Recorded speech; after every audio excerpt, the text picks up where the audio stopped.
What's up, everybody? You're very welcome along to this Liverpool Villarreal preview of the Champions League semi-final second leg taking place at Madrigal tomorrow night. Look, we've got a good part of the work done, but it's not job done just yet. I'm going to take you through my preferred 11, predicted 11, whatever you want to call it. My score prediction as well. And a few other bits and pieces. And as always, I will dip into the chat. Now, just before I go straight through this, I'm aware a couple of people will be watching. They'll be watching tonight as well. So, a little bit of a slight tweak to the schedule tonight. So, the Anfield agenda, late night agenda, will still be here tonight at 8:45, but I won't be on it. It'll be Chris and Paddy. They're going to be holding the fort. I am going to do a bit of an impromptu watch-along of the United-Brentford game over on Twitch from 7:30, if anybody wants to join me over there for that one. It was a last-minute decision, so bear with us. But we will be live tonight as well, 8:45, with Chris and Paddy. I will be just over on Twitch, but I explained this to our Discord group earlier on, by the way, so I hope everybody's okay with it. Right, look, let's get stuck into it. How are we feeling? I hope you all had a lovely weekend. Plenty of football, plenty of sporting action to keep us occupied.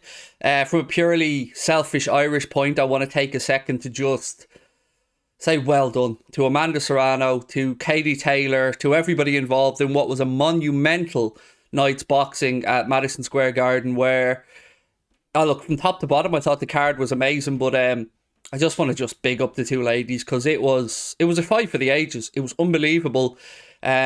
And you know what? I blubbered like a little girl. I cried my eyes out when Katie Taylor made her ring walk. I was beaming with pride as an Irish person, and what a woman. What a woman. Sorry, I know this is completely off topic, but I can't let this weekend go without talking about that card at Madison Square Garden. It was unbelievable. I mean, warriors, the pair of them. Absolute goddesses. You know, they both earned their paychecks for that one, and I'm certainly hoping that there's a rematch over in Croke Park, because I'll be the first one in the queue to get tickets. I promise you that. It was amazing from top to bottom. And I just wanted to mention it before we get stuck into it. So look, I'm going to go now, do my usual, take you through my score prediction, take you through my predicted 11. We did have a little bit of news come in that confirmed that Fabio, Thiago, Trent and Canade are all expected to return to the Liverpool starting lineup for the game against Villarreal tomorrow night. That was confirmed by James Pearce earlier on. So as is always the case, let me just switch over studios.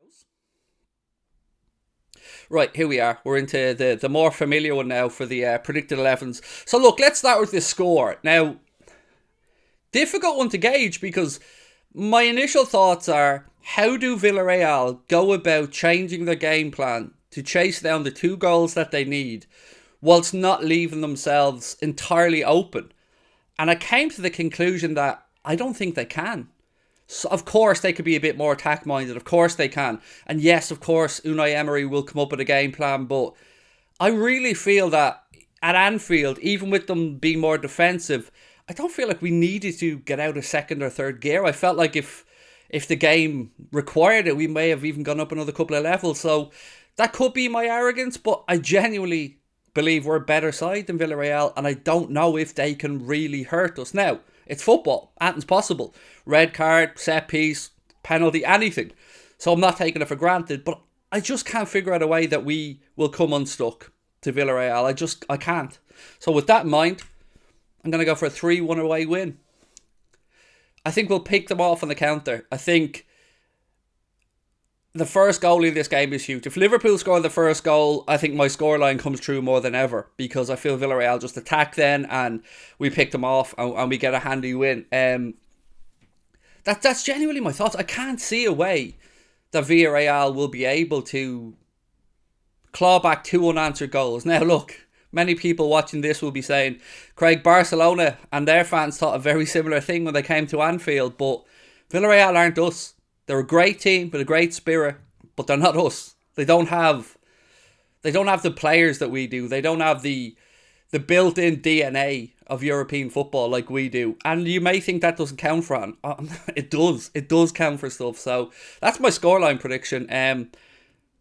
Look, you can disagree with it. I'm always open to other opinions, but I honestly feel like we're going to win the game away from home. And I think it'll be a more comfortable game for us than the game at Anfield. Now, I know Unai Emery said that Liverpool will suffer more than they did at Anfield, but I don't think they can do it to us. I really don't. So look, here's the predictions for me for the starting 11 anyway. Alisson in goal, and as I said, Canade is poised to come back in alongside Virgil van Dijk. Fullbacks, exactly as you would expect. Andy Robertson on the left, Trent on the right. Now, when we play Villarreal at home, I did consider the idea of bringing in Costa Simicas instead of Robbo, because I think maybe just to try and break down what was a dogged defensive team. But Robbo was able to do the job. We got to 2 goals, all good. So away from home, absolutely going to go with Andy Robertson and Trent Alexander-Arnold. Great that we were able to give Joe Gomez a game against Newcastle. He played very well. We got the result. Trent got a rest. Win-win all around. Into midfield then. Exactly as I think you probably expected me to go. At home, when we needed it, Jordan Henderson was the man. Away from home, I feel like we could do with a bit more creativity of Naby Keita, especially if there is going to be a little bit more space between the lines as Villarreal look to push on. Now, there is an argument that you start the game with Henderson, see how it pans out, and if it then starts to become more stretched, maybe as Villarreal get a bit more desperate, bring on Naby Keita. And with that, of course, I'm absolutely sound as well. This is just what I think will take to the pitch, or who I think will take to the pitch. So, Fabinho in the 6, Thiago on the left, Keita on the right, or vice versa. I prefer Thiago on the left. Personally, I like the relationship that he's building up with Diaz and with Andy Robertson. And, just giving away the front 3 there, haven't I? Luis Diaz on the left, Mohamed Salah on the right. And, of course, Sadio Mane, who loves a goal in the Champions League knockout stages through the centre. That's my predicted 11. I don't think I'll be too far wrong, if I'm being really honest with you. Maybe Henderson, I can't really see any other changes. Yeah. That's me. That's what I think takes to the pitch. That's what I think should take to the pitch team-wise for the game against Villarreal. And then, of course, we have a massive game against Saturday against Spurs at home as well to look forward to. So, look, that's my predicted 11. That's my score prediction. I'm going to leave that up on screen for a while I dip into the chat and see how everybody else is feeling. Villarreal did have a game at the weekend. They were able to rest a whole load of players, knowing that, they don't really need to worry too much about La Liga at the minute. Their focus is, and rightly so, on the Champions League. So yeah, I think they'll be fresh coming into it. I'm expecting the atmosphere to be absolutely electric. It's a very passionate city. I think a city of only about 50,000 people. And this is a huge, huge occasion at El Madrigal. And I believe Villarreal will give it everything. I do. I just don't think everything will be enough. But I have massive respect. Nothing but respect for the Yellow Submarine of Villarreal. Nothing but respect. I just don't see how they beat us. Right, let's go to the chat anyway. Hey Craig, hope everything is good. What's your thoughts on Pep extending? Wish he would leave. Yeah, so for those that don't know, it looks like Pep Guardiola is about to extend to 2025 with Manchester City. What's my thoughts on it? Like you, yeah, I wouldn't mind it if he disappeared, but ultimately, it's the best for the Premier League probably to have the likes of Guardiola there with Jurgen Klopp pushing the league on, keep it at the forefront. And yeah, look, from our perspective, I'm sure Man City fans are probably sick of the sight of us and Klopp, and I know certainly as Liverpool fans we're sick of the sight of Guardiola at Manchester City at this point. So it's a good move for the Premier League. Probably doesn't help our quest of lifting more trophies, but to be the best you got to beat the best. So let's wait and see. I'm sure Klopp will relish the challenge anyway. I don't think Virgil plays because he's on a yellow. Oh no, Virgil plays. Why would you not play your best centre-back because he's on a yellow card? What if we get knocked out? What use is it then that he didn't? You know what I mean? You got to play him. You've got to play him. Big Man said, Craig, apparently Danjuma's injured. I can't see them scoring 3. Thiago to score 3-0, said Big Man. One more Mane becomes the most scoringist. I love the way you've done that, Killian. The highest scoring African player ever. Boom. In the Champions League. He loves a goal in the Champions League, does Sadio. And look, as I said before, I think Sadio's been amazing through the centre since Klopp made that genius move to put Diaz left and move Sadio to the middle. I think it's worked wonders. He'll miss the final. So you're believing that we win, which I like. Secondly, though, mate, you're assuming he picks up a yellow card. Like, he's Virgil van Dijk we're talking about here. If ever there was a human being that could go through a game without committing a foul and getting himself the yellow, it is Virgil van Dijk. So I wouldn't worry about it. I think that was one of Van Dijk's first yellow cards in a long time, if I'm not mistaken. So I'd trust him. I would. You know, it's up to Virg then, isn't it? Makes the challenge or doesn't make the challenge. But either way, you got to play the man in the semi-final. It's Virgil van Dijk. Would I consider Jota, said Rita. Look, yeah, of course. Diogo Jota is no slouch. Diogo Jota can do a great job. But I just feel like Sadio's the man here. I feel like that pace as well. If the game becomes more stretched and we can find space in behind. But look, we've got no mugs in our team. Diogo Jota is an unbelievable footballer. Divock Origi is an unbelievable legend of Champions League semi-finals under the biggest occasion. I don't know what language that was. Don't know what accent it was. But it's Divock, and I want to try and be a bit more pleasant, a bit more upbeat around Lord and Saviour Divock. So look, I'm good. I'm confident about it. Puskish said, I think Jota deserves a start. He was great versus Newcastle. Was he? Like, great versus Newcastle? I don't think... Great? He was okay. I mean, he's nothing wrong. He definitely had a very good header that was tipped over the bar by Dubravka, but I wouldn't go as far as to say he was great. But look, I guess I look at it like this. The jersey is Mane's right now, and somebody's going to have to take it off him. And did Jota do enough against Newcastle to take that jersey off Sadio for the Champions League semi-final? Not for me. Not for me, particularly with the form Sadio's in.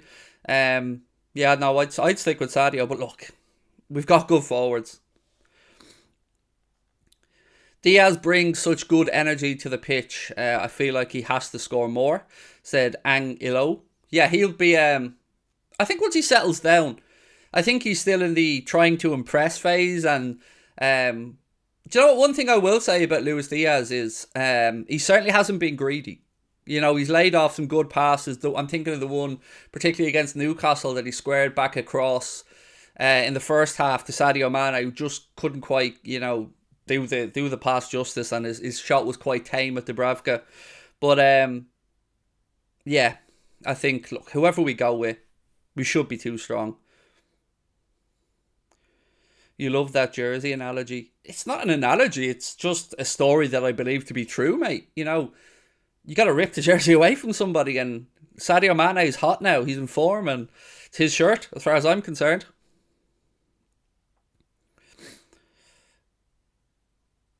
In accordance with Article 52.04, and thank you for AP for putting this into the chat, I'm sure it'll make a lot of us a bit more calm. So in accordance with Article 52.04 of the official competition regulations, all yellow cards expired on the competition of the quarterfinals. This means no player can miss the final. So there you go. We don't have to worry about Mr. Van Dijk, according to Article 52.04. Thank you very much, AP. I want to see Jones for some reason. That would be a bit left field, Matthew, to suddenly bring Curtis Jones back into the starting lineup for this one.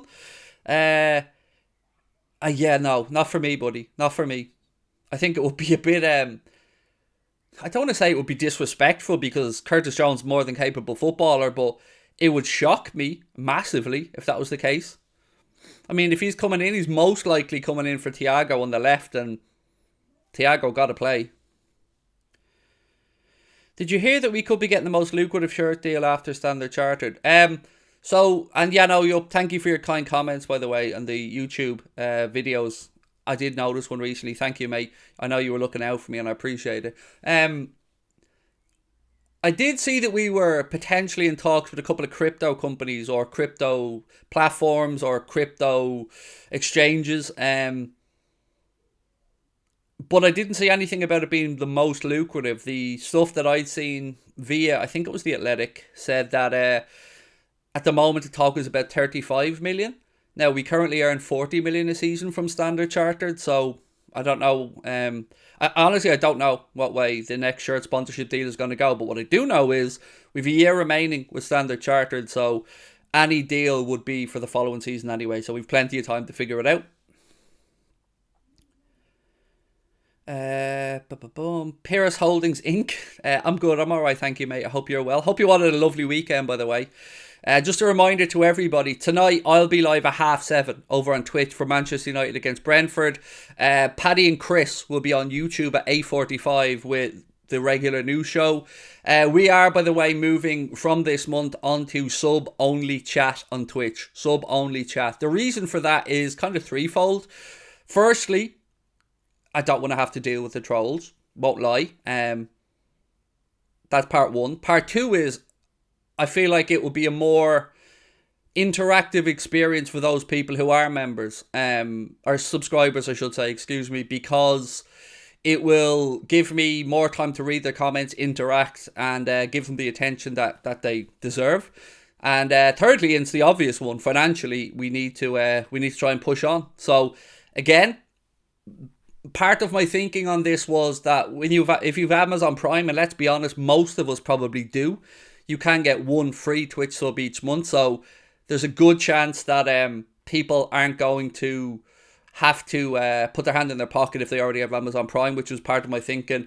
And lastly, as I said to our Discord group earlier on, if there's anybody in our Discord group, and I'm aware that everybody won't have seen this message, hence why I'm repeating it now. If there's anybody in our Discord group that for any reason is going through some financial hardship or difficult times, contact me. Contact at AnfieldAgenda.com. And if you need to, I will take care personally of your Twitch sub. I'll do it entirely privately. Nobody will know. It will remain between you and I. I'm well aware that we have this core group of 350, 400 people that have been with us from day one. And I don't want any of those people to miss out on being able to chat live for financial reasons. So we can do that on Twitch. We do have the ability to pay for it ourselves. We didn't on YouTube. I couldn't gift anybody a membership on there. It's not possible. So if anybody does have that problem, please contact at AnfieldAgenda.com. It'll remain entirely private. I'll take care of it for as long as required. That is my thank you, and it's just my thank you to you guys. So yeah, that's where we are anyway. So look, let's get back to the game and see how you guys are feeling. Salah deserves the Ballon d'Or. If LFC get the Champions League, and Salah has been more entertaining to watch than Benzema.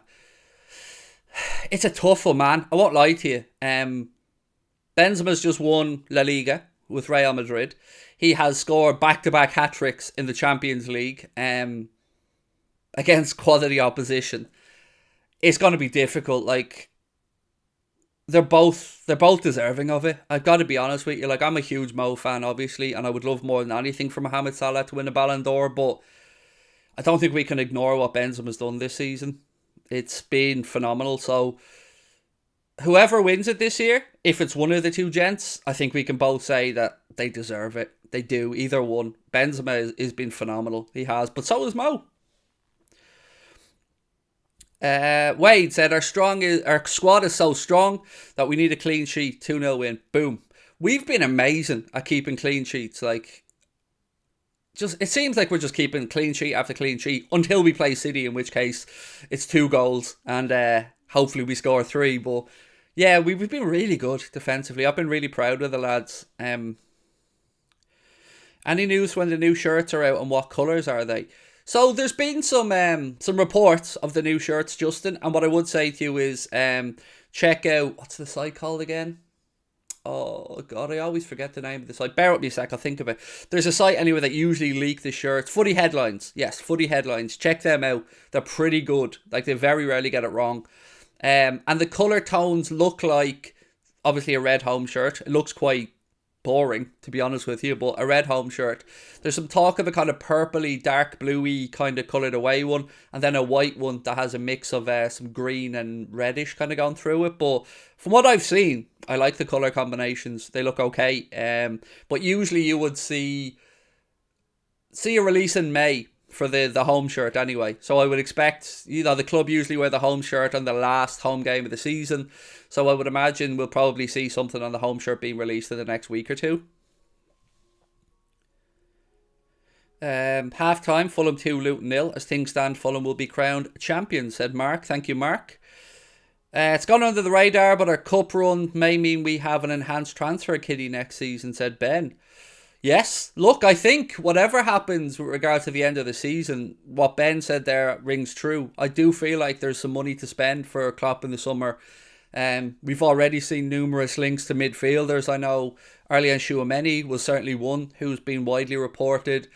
Jude Bellingham obviously is another one, but it's probably going to be difficult to get Jude Bellingham away from Dortmund this summer. They're going to lose Houlden, and they certainly won't want to lose two top stars in one window.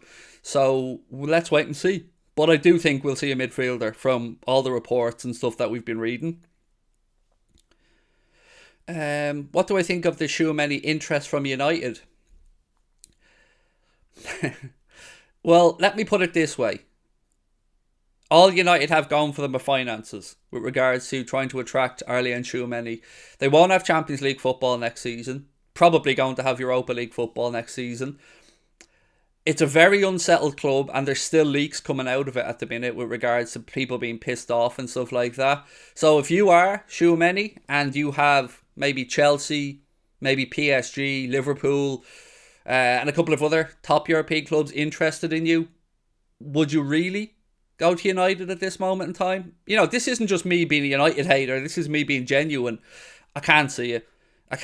Like, they'll be happy their name's mentioned with him, but I think deep down, even the most hardcore United fans know that if they do get him, it would most likely be because they've paid a ridiculous sum in wages. So I don't see it happening, if I'm being honest. I don't know if he'll come to Liverpool. Really haven't got a clue about that, but I can't see him going to United. Is now a good time to put £100 on Fulham being relegated next season? I think they're going to try and stay up, obviously. Jay said, Son from Tottenham, I'd love us to get him. Yeah, I would have loved us to have gotten Son a couple of seasons ago, Jay. He's amazing. There's no two ways about it. Son is an outstanding footballer. But I feel like he's settled and happy at Spurs. Yeah, I don't think he'll go anywhere. I think Son stays where he is, but he is a great player. I agree with you.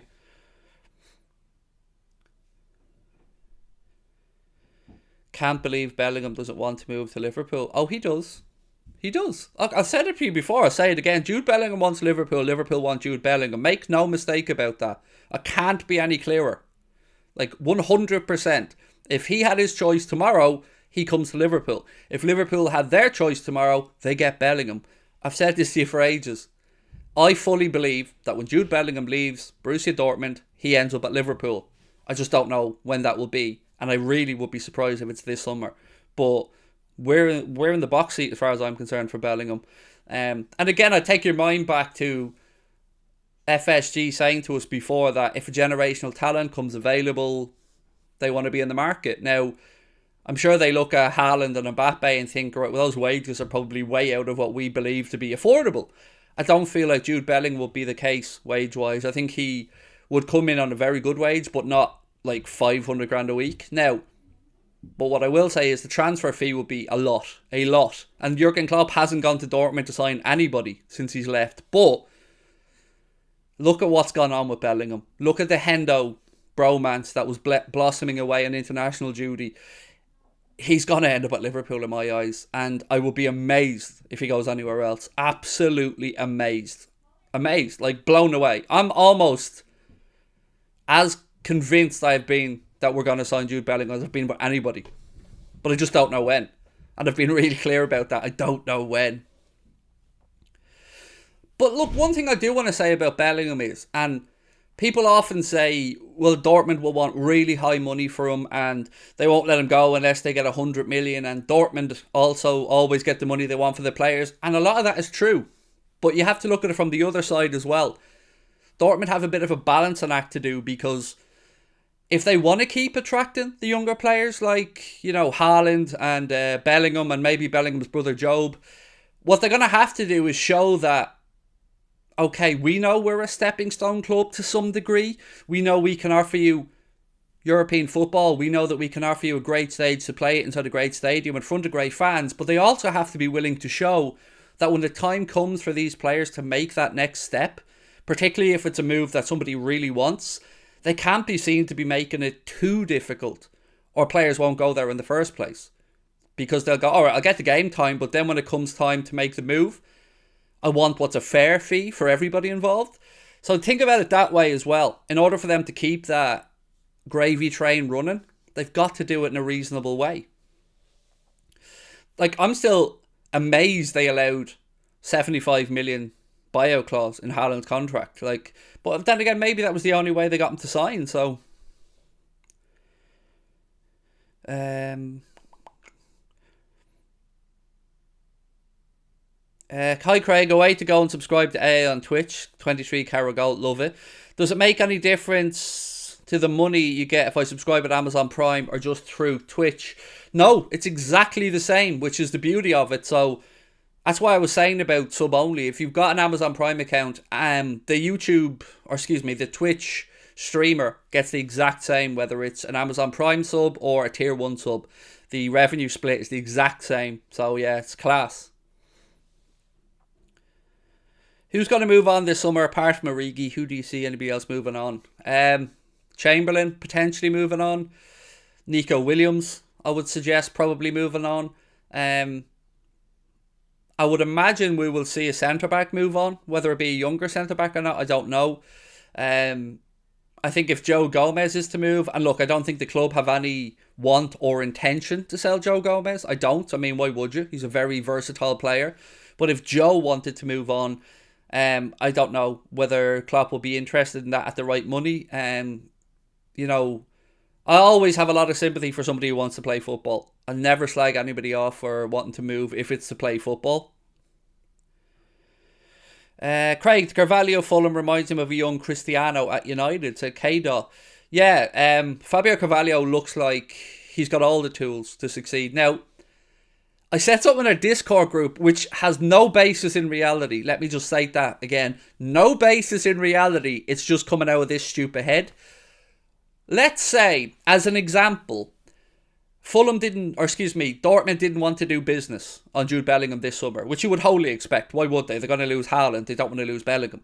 But maybe, and again, just my idea, no basis in reality, maybe there's a way that we could grease the wheels a bit. So, as an example, if Bobby Firmino was going to stay at Liverpool and see out his contract, maybe there's an argument that you could send Carvalho on loan to Dortmund for a season, allow them to sell Bellingham, give him the option of playing regular football at a high level and getting Champions League games and building up more experience at a high level before he comes back to Liverpool, at which time Bobby may have moved on and an extra place in the squad in an attacking perspective will be freed up. Now again, that's just a stupid thing that I thought up out of my own head, no basis in reality. But I'm just trying to think of outside the box ways that Liverpool could potentially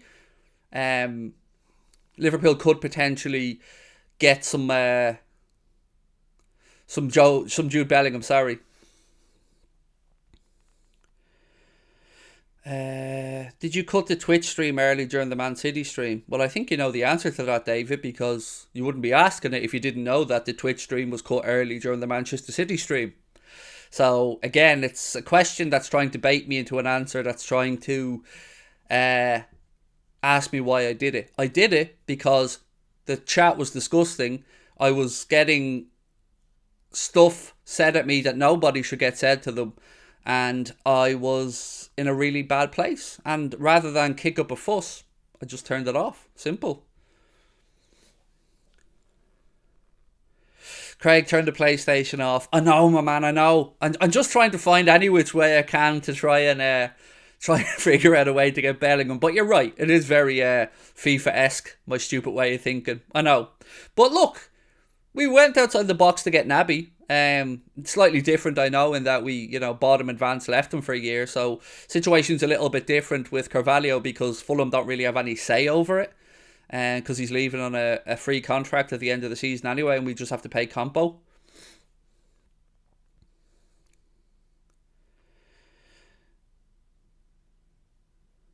Would be good, but I think he's been signed because he'd be told he'd get a decent amount of game time. I genuinely don't know how much game time to expect from Fabio next season. Hopefully it's a lot, but I wouldn't know. Like, I don't know until we know what Klopp thinks developmentally. It's it's a difficult one to gauge, isn't it? Because you're right, you would want to convince the player that he's going to get game time. But how much game time realistically? Starts, let's say. How many starts could Liverpool afford to give to Fabio Carvalho next season? While he gets up to speed, learns his craft and stuff like that. I would suggest that 15 starts would be probably on the high side. That was kind of another part of my thinking about getting him experience. Would I take Bowen at Liverpool? I would, yeah. No, I would, yeah. I think Jarrod Bowen's an excellent footballer. Did you see his bicycle attempt against Frankfurt to hit the bar? Oh my days. I think it's a crime that he hasn't got an English cap. And I do think that Bowen's massively underrated by a lot of people. Pampy said, other than Bellingham and Tchouaméni, which other midfielder would you see us signing? So, I'm intrigued to see what happens at Barcelona, Pampy. So Gavi hasn't yet signed on at Barcelona. We know they signed Araujo to a new contract with the usual 1 billion buyout clause. So that's another chunk of money tied up. Now Barcelona have confirmed Champions League qualification, so that's probably worth about 70 million euro according to Graham Hunter to a club Barcelona's size next season.